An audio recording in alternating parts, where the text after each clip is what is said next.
nothing whatever to do with the quality of a person's historical research or writing. Some newcomers know more of Alaska's history than some old-timers. And Hector Chevigny, the most widely read historian of Alaska, did not even visit here until late in life, when he was already blind. But I should confess quickly, having given you my Alaskan antiquity, that my arrival in Alaska during the late 1920s was against my will, or at least without my consent. Neither my father, mother, nor her physician troubled to make any prenatal inquiries, which was rather thoughtless, inconsiderate at least, because 2 days later the stock market crashed. I don't want to suggest any causal relation. My father might. I hope this visit isn't a new distress signal to Wall Street. The third reason why I should be thankful for your invitation, along with the chance to meet Kenai historians and visit the peninsula, is that after 4 years of researching an institution in the history of American technology, I began last winter to search for an Alaskan topic suitable for historical investigation and settled tentatively on some part of the history of the Kenai. Exactly what part I'm not yet certain. I hope this conference will give me a few ideas. In the meantime, I've reviewed many of the printed primary sources and am fascinated by the opportunities. With good luck, my previous comments will self-destruct.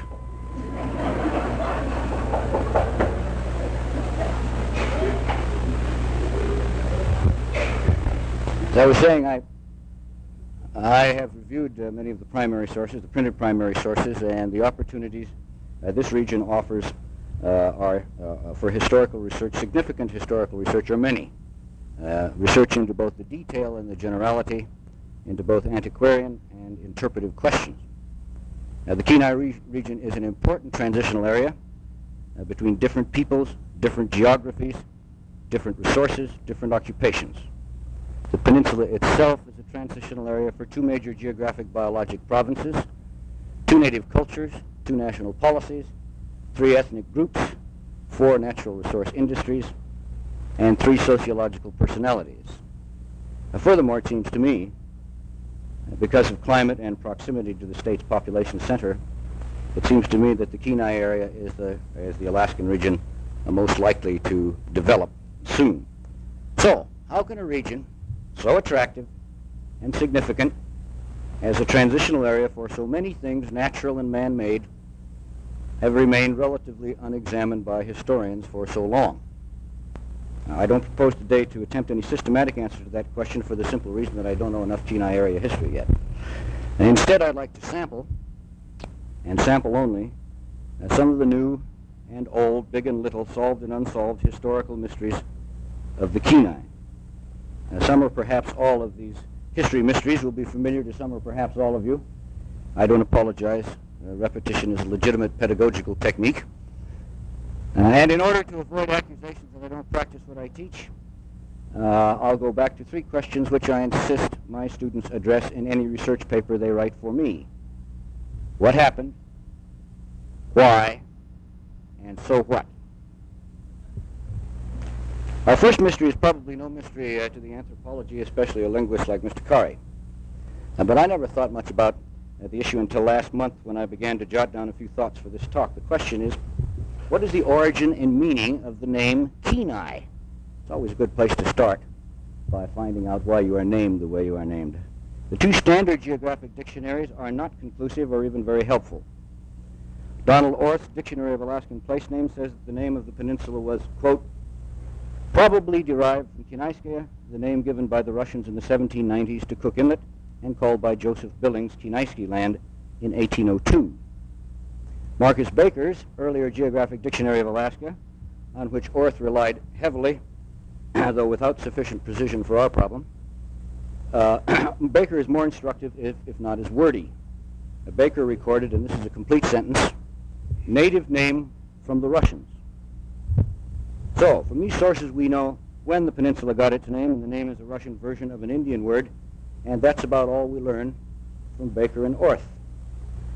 Most of you here will know that anthropologists call the Athabascan inhabitants of this part of Alaska Tanaina, T-A-N-A-I-N-A, which sounds something like Kenai. So I turn next to the earliest complete ethnographic map of Alaska, which was handy, H.J. Holmberg's dated 1854. And sure enough, he uses the designation Tenina, spelled differently, with the explanation Tenina, Kenaitze, of the Kenai Peninsula. At this point, I was satisfied prematurely that Kenai was a corruption of Tenai, but I still didn't know what the word meant or who corrupted it. Then I remembered from my earlier research that Holmberg relied heavily on Lieutenant Zagoskin's work, and Zagoskin's book contained Athabaskan vocabularies. On page 309 of a new translation of Zagoskin's travels in 1842-44, the Ingalik Athabaskan word for a person is, I'm not sure I can pronounce this, Tenai, T-T-Y-N-A-I-Y, which was close enough for a careless amateur, like myself, aware that the name of many indigenous Americans translate the people or the man. And I would have let it go at that if one of Zagoskin's footnotes had not caught my eye, and the note is worth quoting. It's also a lesson in why you should read footnotes, on occasion anyway. Quote, in the 18th century, when our roving discoverers little by little were occupying the islands and then finally settled on the American mainland, the native names were communicated to the scientific world through illiterate and uninformed people. Through such people, we have arrived at names of tribes which are often inventions, or have been made to conform in sound to the Russian. For example, Aluchi, Kaloshi, Kajatsky, Kinaitsky. The last of these names clearly originates in the native name Tenai or Tenay, end quote. Well, however unkind Zagoskin was to his predecessors in that one sentence, the statement would appear to clear the decks, except that Zagoskin goes on. Again, quote. Kinayut, K-I-N-A-Y-U-T, as the Kodiak natives call the Tenay, means in literal translation, they call themselves people, from the verb kina, to call, and yuk, man. In other words, Kenai may not be a corruption of Tenay by illiterate and uninformed Russians, but instead a close rendering of what the Kodiak natives, according to the Russians, called the Kenai people, not what those people call themselves. So the mystery remains. Is Kenai a corruption of the native word for people, or is it the Kodiak name for the Cookinglet folks? I was forced to go to the earliest relevant source in my private library, to Baron Wrangel's statistical and ethnographical reports, dated 1839, upon which Zagoskin relied directly or indirectly. If the reliance were direct, just as Orth did not report Baker precisely, Zagoskin did not report Wrangel precisely, and we can quote Wrangel.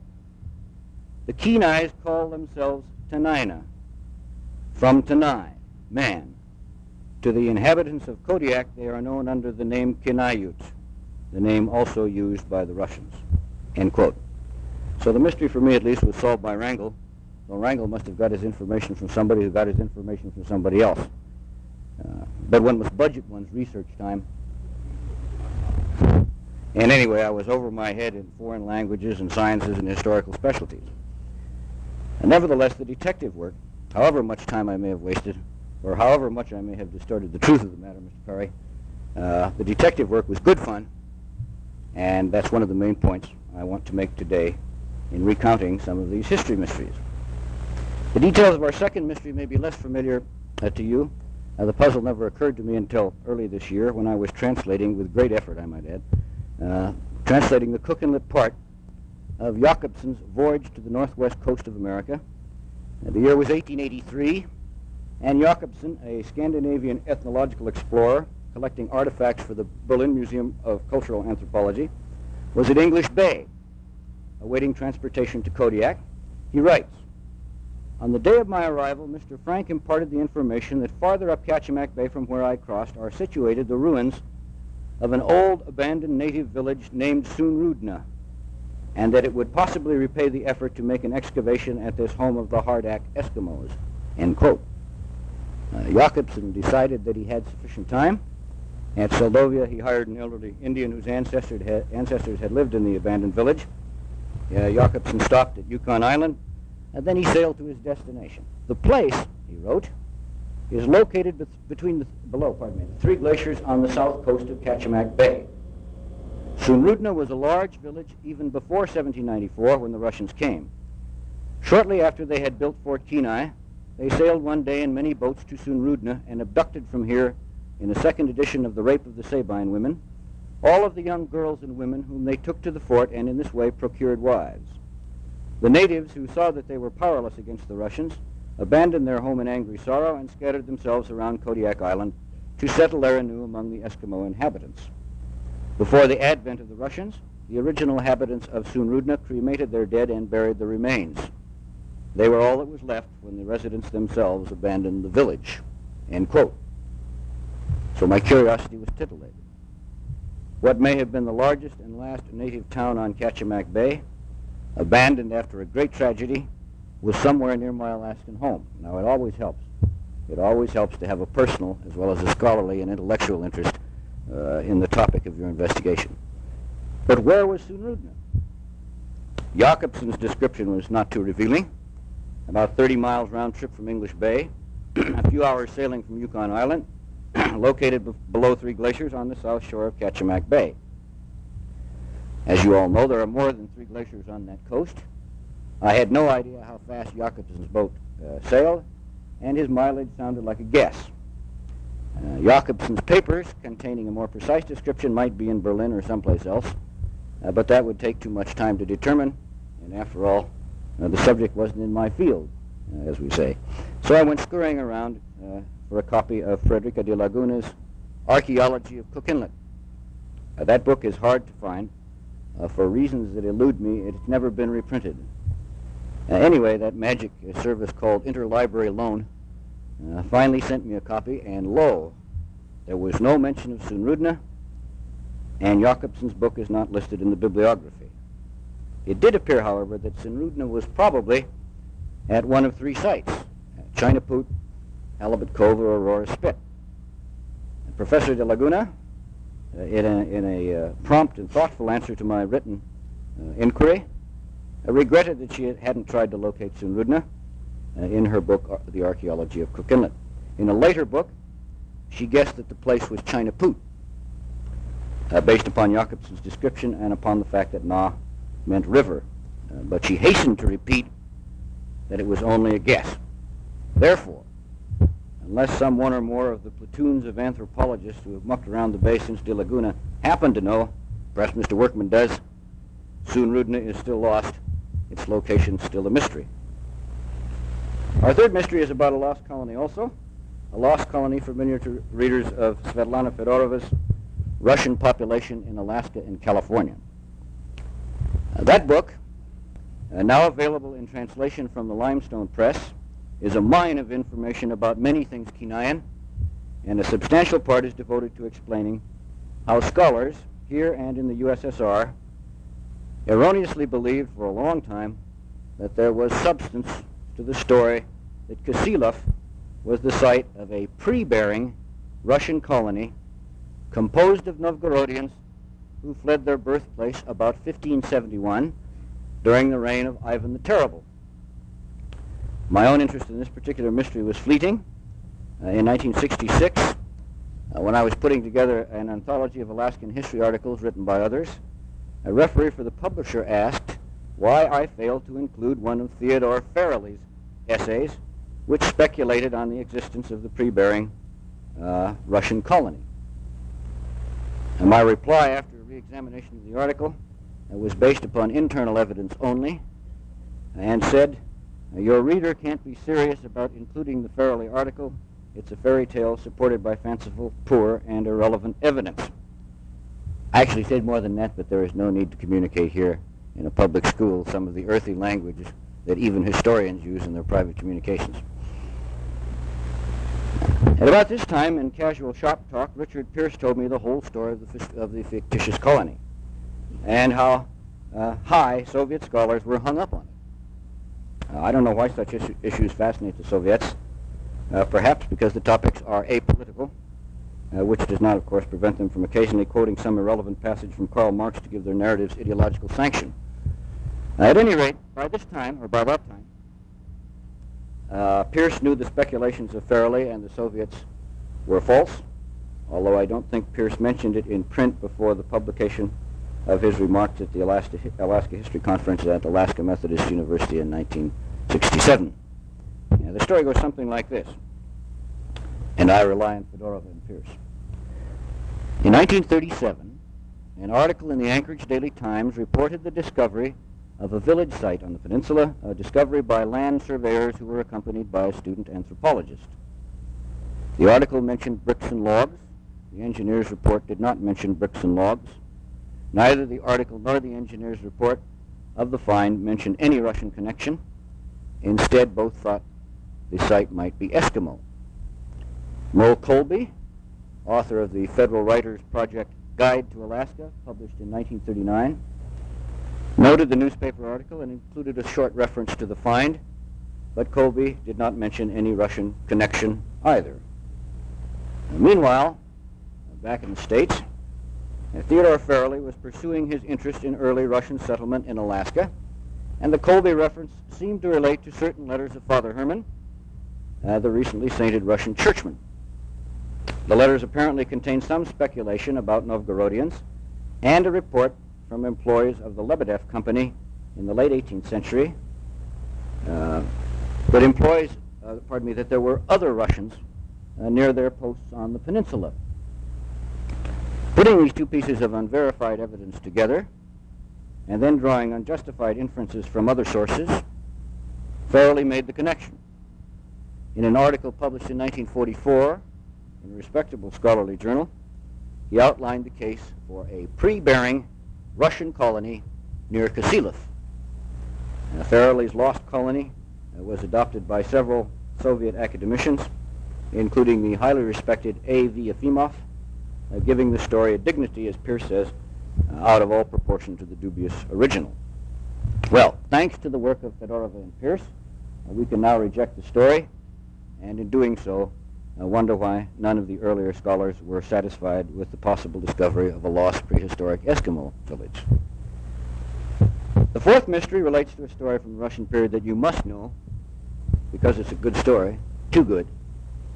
A story that was circulated in detail by Hubert Howe Bancroft in his History of Alaska, published in 1886, and by Hector Chevenix in his book Lord of Alaska, published in 1942. My own connection with the mystery was not casual. I wish it had been. During my research into the early American exploration of Alaska, I stumbled onto some puzzling documents concerning the career of Ivan Petrov, Bancroft's hired hand, and an important source of information about Alaska during the Russian period. A further investigation revealed that Petrov had, on more than one occasion, been something more than inaccurate in his work. In telling the story of Petrov, I included a short note about Father Juvenal's so-called journal, and that note involved me rather more than I cared to be involved in what was really a subject for investigation by specialists in the Russian period and authorities on church history. Juvenal, as you know, was a Russian monk who near the end of the 18th century arrived in Alaska to do missionary work. He left this place for Iliamna, where he was martyred by the natives. The story of what happened, as reported by Bancroft and Chevenix, was based on a manuscript in English located in the Bancroft Library at Berkeley that purported to be a translation of Juvenal's diary or journal carried to Nushagak after Juvenal's death. If there were an original diary, it had vanished mysteriously. The story told in the manuscript is fascinating. Juvenal arrived, began to minister to the natives, tried to prohibit polygamy, and was subverted when the locals compromised the monk's virtue with the aid of a young lady. Disgraced, Juvenal was then murdered. The story, as we've said, was too good, too pat, especially if you worked among the manuscript materials from which Bancroft wrote his history, and if you knew some of Petrov's other delinquencies. I discussed the matter with Helen Shanitz, then librarian at the State Library in Juneau. She prepared an internal analysis for me, the gist of which was that the author of the Juvenal manuscript could not have been a churchman. So in print, I committed myself to the conclusion that the translation was almost certainly fraudulent and was probably Petrov's work. Now, right now, I don't know any specialist in the history of the Russian period who disagrees with that judgment, but at the time, 1963-65, a few people disagreed with the way it was stated. A book reviewer for Science magazine wrote, "Sherwood believes, perhaps somewhat intuitively, that Petrov's translation of Father Juvenal's diary is a fraud, but it was a disappointment to find that the author has little in the way of proof to back up this assertion," end quote. I like to read my bad reviews. This reviewer, who knows his Russian sources very well indeed, but who is a scientific anthropologist, perhaps doesn't realize how important historical intuition is to our rational but literary discipline. Another anthropologist, a prolific writer, reviewed the book, then suggested to me in a letter that Mrs. Schenitz's analysis was suspect, judging from what the anthropologist had heard about Schenitz. The letter concluded, quote, "All the marvelous, repeat marvelous, all the marvelous things that Juvenal wrote could have happened in one small area, even today, as I have found during my field research and through just ordinary living in Alaska, and which I am sure you also have discovered as a former resident," end quote. In a similar vein, an amateur anthropologist come historian, a resident Alaskan with a considerable reputation in the state at that time, told me, with a wink and a nudge, that what happened to Juvenal was probably true because the Iliamna girls tended to be like that.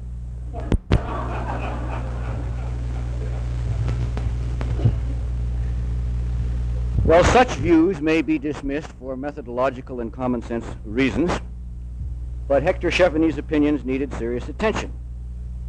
In his Lord of Alaska, there is a small print statement in the bibliography after the entry for the Juvenal manuscript that reads, "Manuscript of doubtful authenticity."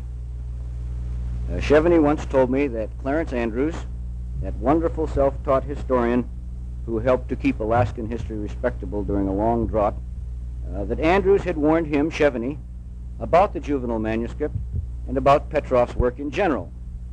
In a letter dated 1963, Cheveny wrote to me, quote, "The extraordinary thing is the plausibility of most of what Petrov did. Nowhere did I see any signs that, for example, he had greatly condensed some of the originals. Petrov would have done well at the Reader's Digest," end quote. Nevertheless, Cheveny, at least at that time, I think he came around before he died, Cheveny still would not accept outright that Juvenal's diary was Petrov's work. He thought it might have been a fabrication foisted on Petrov by somebody else.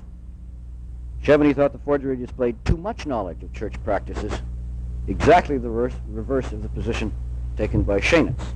And perhaps Sister Victoria can help us work this problem out later. So where are we? The Juvenal diary is to all of the bona fide specialists in the Russian period whom I know and who know the Bancroft documents a fake, probably Petrov's forgery.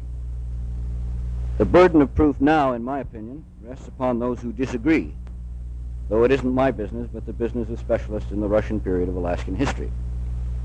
Simply because a document resides or exists in Bancroft Library does not make it automatically authentic, as those of you know who've read Samuel Eliot Morrison's recent, highly publicized challenge to the authenticity of Sir Francis Drake's possession plate, also in Bancroft. But there are really two mysteries here. If the Juvenal manuscript is a fraud, what did in fact and in detail happen to the monk, and why did Petrov or anybody else fabricate the diary? Well, there are other historical mysteries of the Kenai, more important mysteries and lesser, though perhaps more intriguing puzzles from the Russian period, some even connected with Captain Cook. For example, what happened to the bottle planted by Cook's men on Point Possession, and to the English coins dated 1772, and the document announcing the English discovery? Vancouver's crew looked for it and couldn't find it. When it was buried, some Tenainas watched. Perhaps they took possession of the bottle taking possession, and maybe the coins will still show up. Another little mystery is only distantly related to Kenai because the Cook expedition was on its way back from Alaska at the time. Cook, as you know, charted this area during the early years of the American Revolutionary War. The question, it's more of a minor question than a complicated mystery, is why Benjamin Franklin issued his famous passport addressed to all ships operating under a commission from the Centennial Continental Congress. The document urged American captains to treat the said Captain Cook and his people with all civility and kindness, affording them as common friends to mankind all the assistance in your power which they may happen to stand in need of, end quote. The stated reason for the free passage was that Cook's voyage was truly laudable in itself, as the increase of geographical knowledge facilitates the communication between distant nations in the exchange of useful products and manufactures and the extension of arts, whereby the common enjoyments of human life are multiplied and augmented, and science of other kinds increased to the benefit of mankind in general, end quote. Well, that's Ben's stated reason. There may have been other considerations. It's a small puzzle, but interesting. The passport was too late to do Cook himself any good. He was killed at Hawaii less than a month earlier. Now, so far, all of our mysteries are set in the Russian period, and all except the explanation of Kenai are historiographic puzzles arising during the American period. The history mysteries of the American period are numerous too, and many will still be uncovered. In a way, all of the American period is a mystery because nobody has put it all together, and only a few historians have even reported significant parts of the region's past. That conclusion, I suspect, will be accepted by Peggy Thompson, Jim Hornaday, and Mary Willits, who have been hard at work trying to put together the American side of this conference. I won't try your patience or delay the coffee break by attempting to list several unanswered questions about the American period. Instead, using a scrap of unverified evidence, I'll try to invent, in the spirit of Theodore Farrelly, a spanking new history mystery about a very recent and important event in Kenai history. A few years ago, when I'm not certain, I think during the Johnson administration in Washington, the federal government sought to prevent the state of Alaska from leasing mineral rights to the center of Cook Inlet south of Kelgan Island. With a perversity of geographical and historical judgment that mystified those of us who are not international lawyers or Washington politicians, the central government claimed that Cook Inlet did not begin at the Barren Islands or any of the obvious gateways. It began just south of Kelgan Island, and that the center of the southern inlet was international water, or at best territorial water. The state insisted that all of Cook Inlet was a mare clausum, or a closed sea, as the experts once said, or as they say now, an historic bay, like Chesapeake Bay, which also fails to conform to the legal definition of an inland waterway as set forth in modern international law. And the state claimed that Cook Inlet, in its logical entirety, had always been considered an historic bay and inland waterway, owned completely by the nation whose flag flew on shore. But I'm not interested in the legal issues. Rather, on the face of it, the major reason for the suit was the sordid issue of who would profit from underwater petroleum. But there may have been something else involved.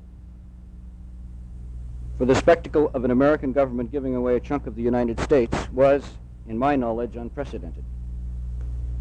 In the middle of the controversy, which was not publicized widely for fear of prejudicing the case, whose case I'm not certain, an attorney close to the dispute told me in 1968 that a State Department official had told him, that's the piece of unverified evidence, that the State Department official had told him that the central government blocked the state's lease in order to abandon American sovereignty in that portion of Alaska for the possibility of receiving something similar abroad, specifically the right to move American spy ships closer to foreign shores or some particular foreign shore. The possibility that spy ships rather than petroleum royalties motivated the government seemed plausible, though dumb, because improvements in the technology of satellite and high-altitude spying was already rendering spy ships obsolete. But the story did seem plausible when you examined it historically. Alaska is a maritime province, and its related rights during the last few decades have occasionally been bargained away by Washington in exchange for some dubious diplomatic or international advantage. The mystery is, what was the fundamental reason for the federal government's insistence that lower Cook Inlet become de-Americanized? Excuse me. Well, as promised, I don't know whether you want me to fulfill this promise or not. As promised, we return now to those three questions historical research and writing should try to answer. What happened, why, and so what? Can they be answered satisfactorily in each of our history mysteries? The first question